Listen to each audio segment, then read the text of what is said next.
How to do the Stations of the Cross. Wish you could visit Jerusalem and walk in the footsteps of Jesus as he carried his cross, from his condemnation to entombment? Your local church may offer the next best thing, a Stations of the Cross service that commemorates the events of his final hours. Instructions: Step 1. Move on to subsequent stations 2 through 14, stopping in front of each to contemplate the artwork and read the corresponding prayers. Step 2. Take your time. Reflect on the meaning of the event and how it speaks to your beliefs. Step 3. Expect to see familiar prayers, such as the Our Father, as well as some unfamiliar ones.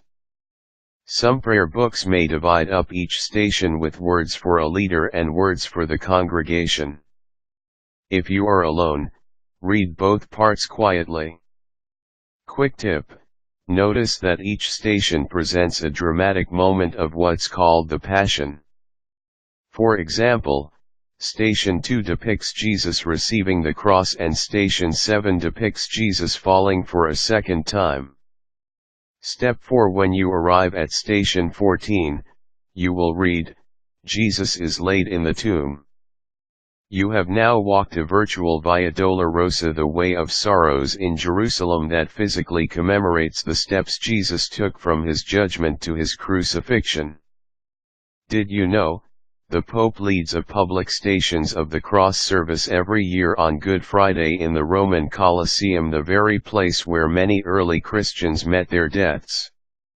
Step 5. Consider dropping a little money in the donation box.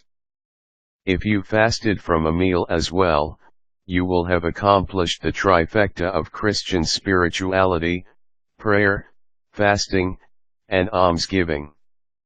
Step 6. Stand respectfully in front of the station. Examine the way in which the artist has chosen to depict the event. Has he done so literally or symbolically?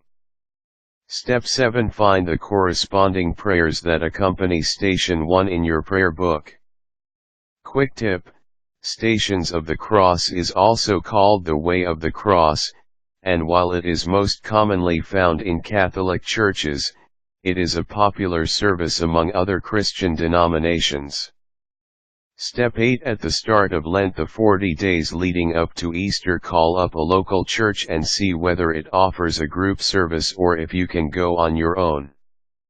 Step 9. Remember that churches are considered holy ground by their members, who generally frown upon t-shirts, cut-offs, and flip-flops.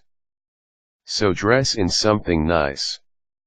Step 10. Arriving at the church, locate a church official and say you are there for the Stations of the Cross service or individual walkthrough. He or she should provide you with a prayer book that guides you through each station. Traditionally, there are 14. Quick tip: Stations of the Cross vary from church to church and denomination to denomination, but they'll likely be numbered paintings, statues, or carvings in a progressive pattern mounted on the walls of the church or somewhere on the grounds. Step 11. Find out where the stations begin. Look for the Roman numeral I and a caption reading, "Jesus is condemned to death." Above this caption, you will see an artistic rendering of this historic moment.